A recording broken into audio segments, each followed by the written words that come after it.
Welcome. In this video, we will talk about liquidity pools in connection with finance and also about the risks of liquidity mining, which is so-called impermanent loss. All right, so let's go back again. So you can see I already have a pool share. So I'm right now having 3.27 tokens in FlareX of the pool here. And the general idea is that you can become a liquidity provider by, generally speaking, supplying liquidity into a so-called liquidity pool. So right now we have a trading pair here. This trading pair, so it's currently the only trading pair, and finance might launch the other trading pairs, and there might be also the other F assets like FXRP, FXLM, and so on. And you need the liquidity providers in order to have a market, more or less. And we can see here that the current price of one songbird is here, according to the automated market makers, about that one songbird translates to about 60 cents. And right now, it's actually a good arbitrage moment, because we can see here that if we go to Songbird, well, true, Songbird. So unfortunately, the canary dollars can leave the ecosystem. It's obvious, because otherwise there would be a moment for arbitrage. Because we can see here that the Songbird can be purchased on Bitro for 42 cents. In this case, it would be USDT.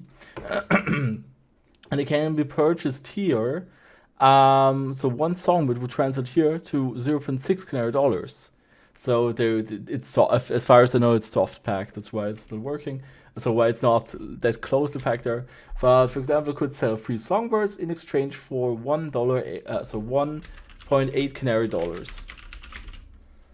And right, so if I do that, so I can just sign it. And right now, people who are liquidity mining earn rewards, because I'm right now paying a fee about 0.3%, I think, as transaction fee, and these 0.3% go to everybody who's liquidity mining. So the pool, so the people who provide liquidity are being rewarded. Right, so generally speaking, that's the idea here. And also I found out when you get paid out, as soon as you remove / burn your tokens, you get the rewards paid out. So that's how it works. So if you would burn all my tokens here, that's how you can get get your rewards then. Okay, so I also I was unsure about that, but after, so I would quickly look back at their finance white paper. I even had it there, I think, yeah. So burn, right, so there's the part, yeah, right. So they can burn their liquidity pool tokens. In exchange for liquidity pool tokens, the system returns original tokens provided as liquidity plus liquidity provider fees occurred or minus impermanent loss. So this is the part there. So either you are gonna have more because plus the liquidity provider fees, or there might be a case that there was a little bit too much impermanent loss that you even have less than before.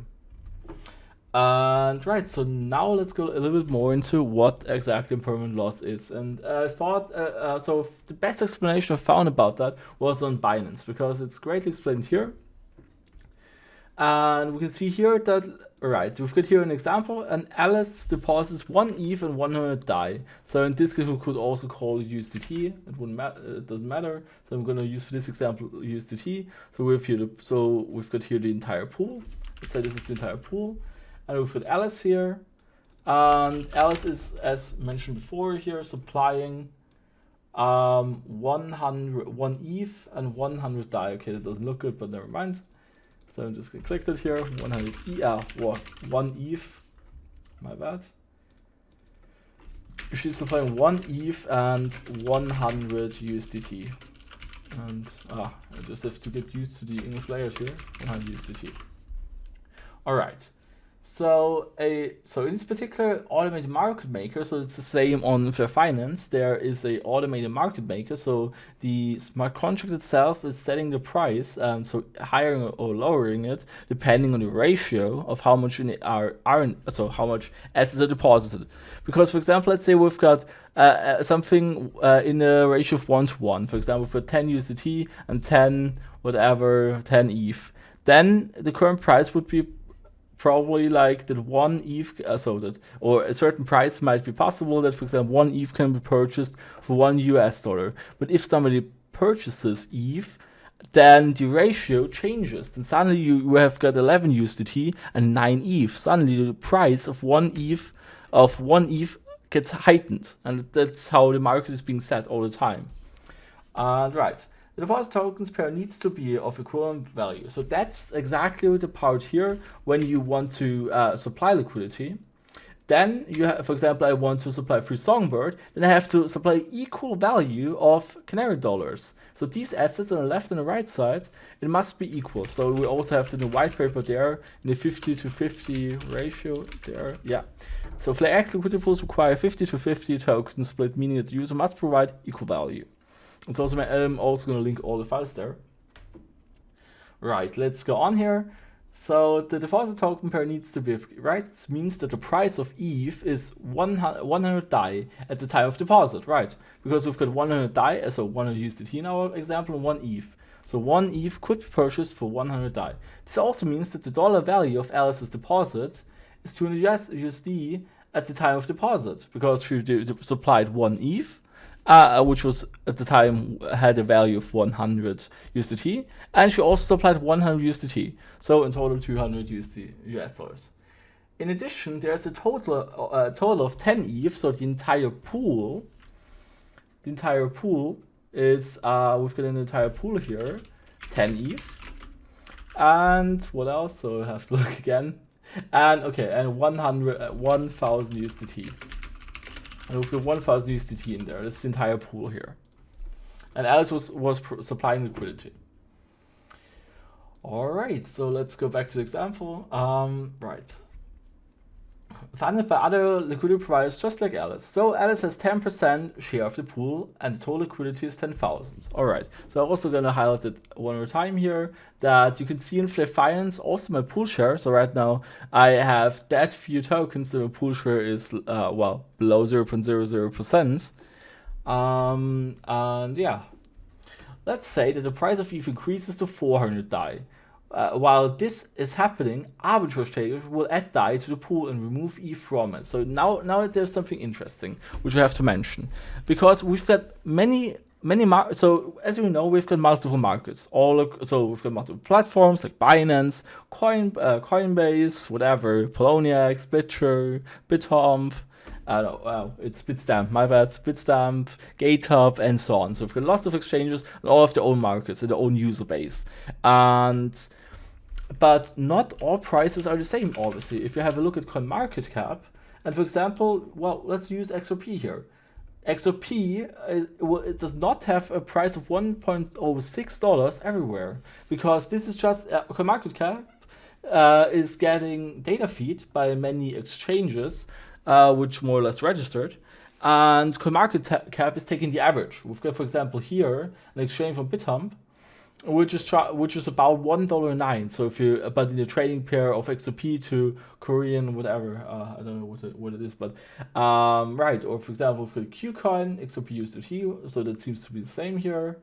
XRP USD, and if you just keep going, you will see that sometimes there are slight differences of 1 or 2 cents. And now let's go into the meaning of arbitrage first. So let's say, for example, we've got, so let's say XRP is trading on Binance for $1. And let's say we've got one exchange where it's super different, where it is trading for $2 per XRP. Then obviously I would go to Binance and buy as much XRP as possible, send the XRP over to the other exchange, and then sell them for $2 as fast as possible. The price will also like level out again.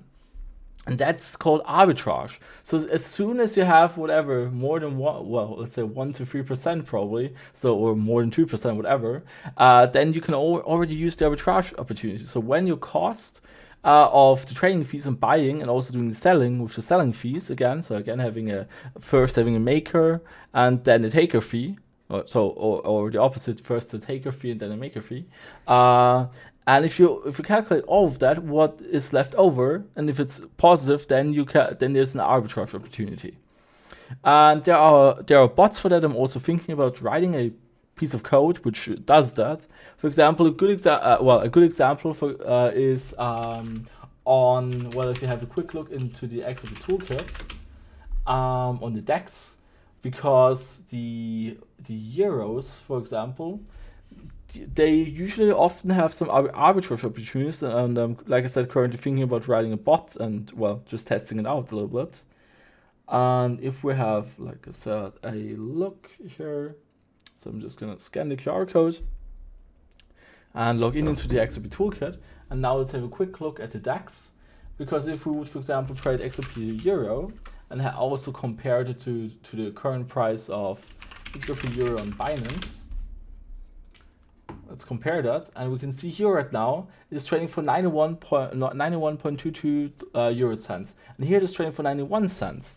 And we're going to quickly take a calculator and write 9122. So now we just divide the higher price by the lower price. Oh, it's there, my bad. So 0.9122 divided by, on Binance, I think it was about 9103. 0.9103. You can see here there's the, okay, well, it's a rather small arbitrage opportunity, but there's the arbitrage opportunity of 0.2%, so that's not worth it. But if that differs even more than that, if that would differ a little bit more than that, then there would be a arbitrage opportunity. So like I said, if you, for example, have 5% or 4% difference, then you can buy the XRP cheap on CoinMarketCap, send them over to the XRP toolkit as well, send them over to the DEX, so to your account, and then do a sell order there. And then you can sell it for a higher price, and that's called arbitrage. And that's where all the markets, as long as they're open, the price will level out on all the exchanges, because there are many people who want to make a quick buck and do arbitrage, like I said.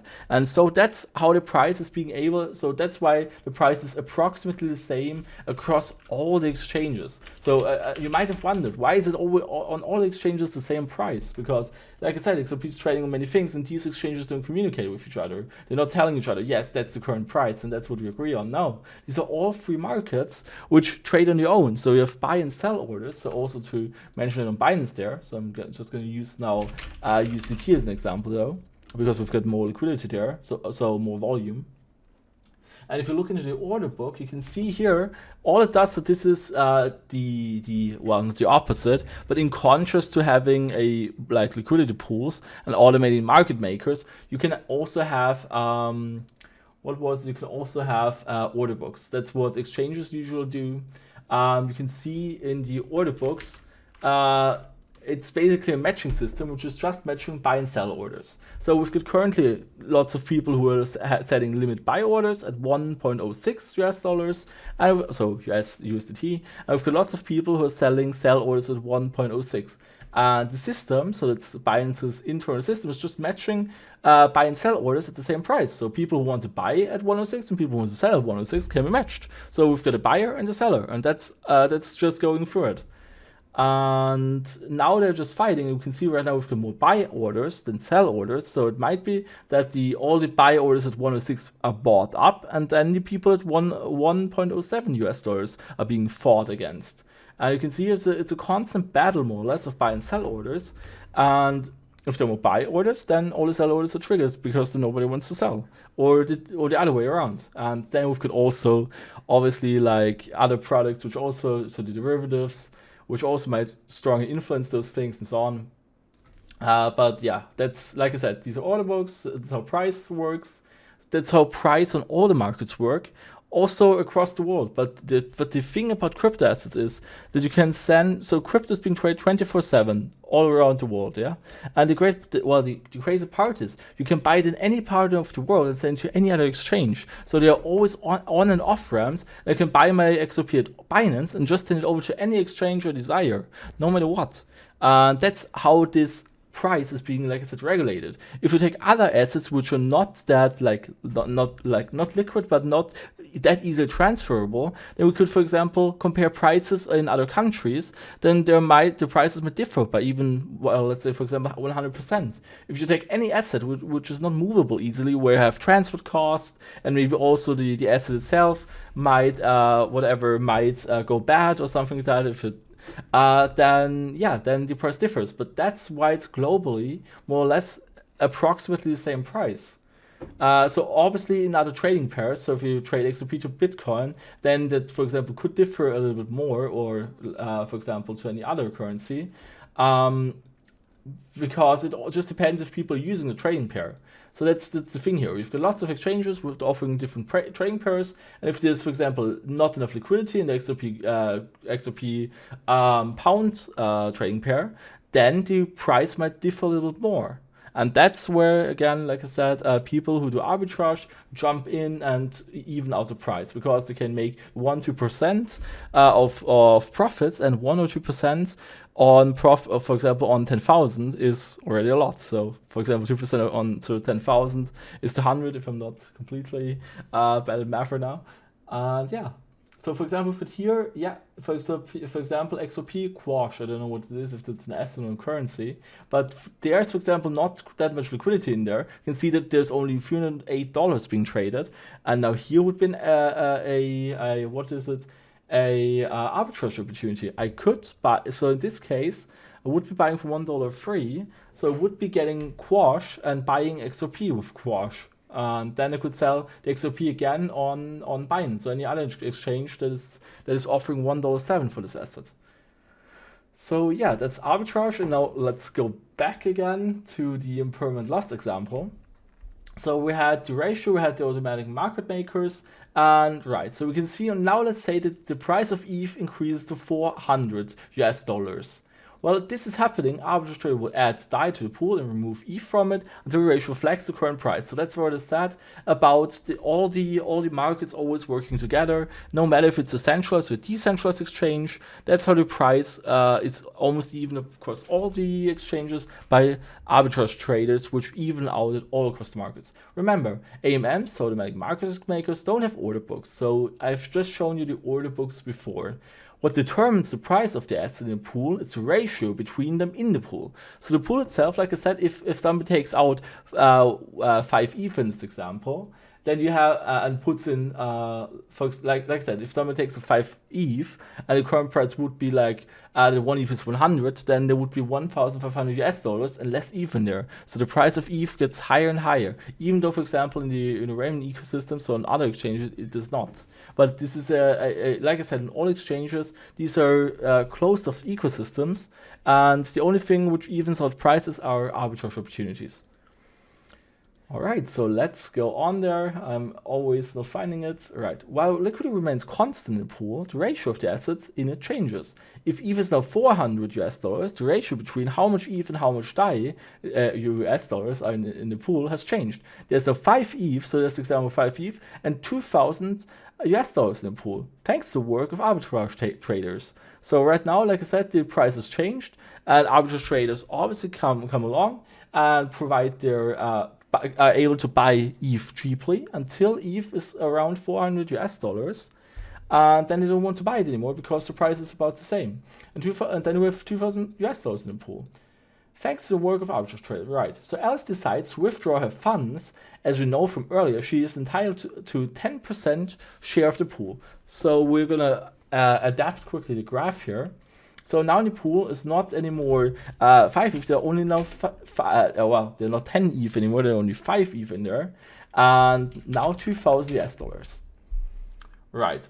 And we know that Alice has a share of 10%. So these are the tokens you have on Flare. So you can see here your tokens, that's a pool share.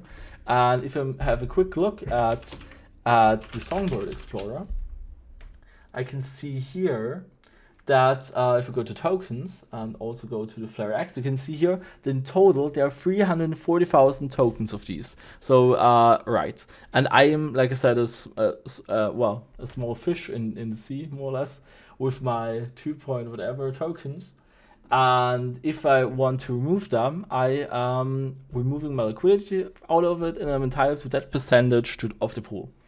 And we can see in the example that Alice has a 10% share of the pool, and therefore is entitled to withdraw 0.5 ETH and $200. So, like I said, 10% of the total thing.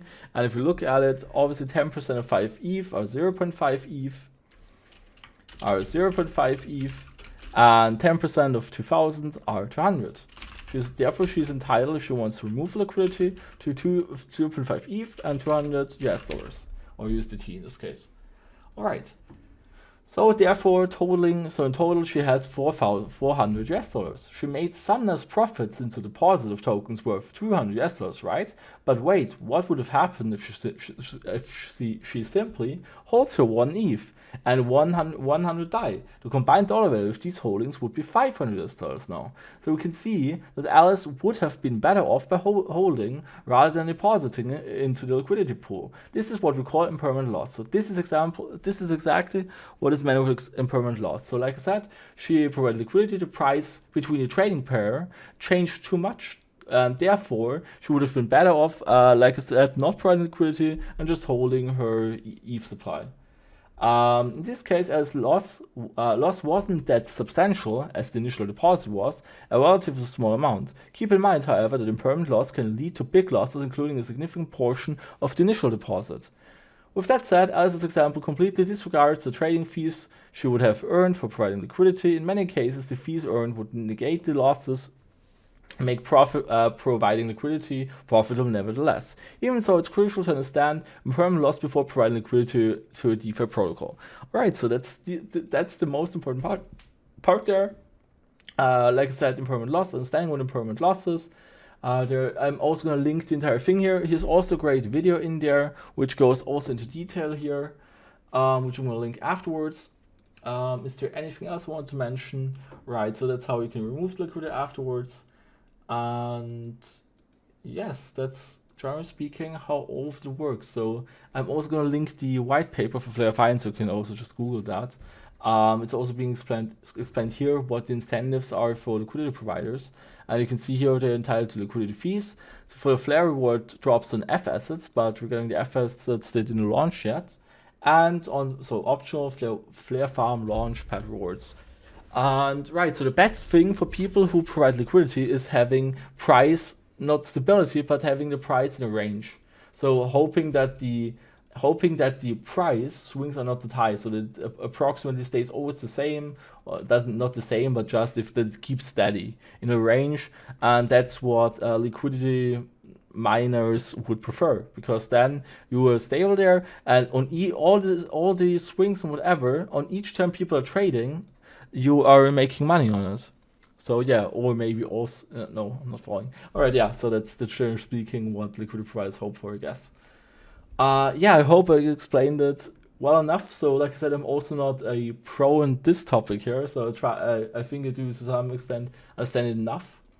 And yeah, I also try just to connect the dots for you and give you a general idea how all of it works. So like I said, we talked about removing liquidity, supplying the liquidity, and the entire swapping system is based on people providing liquidity, because otherwise, where would Flare Finance take the tokens? So where would Flare Finance get the songbird or the canary dollars? So yeah, that's how it works. And more trading pairs will be launched in the future. So at least that's what I'm expecting, including all the F assets. Alright, so that's it for this video. So thanks for watching and see you in the next one.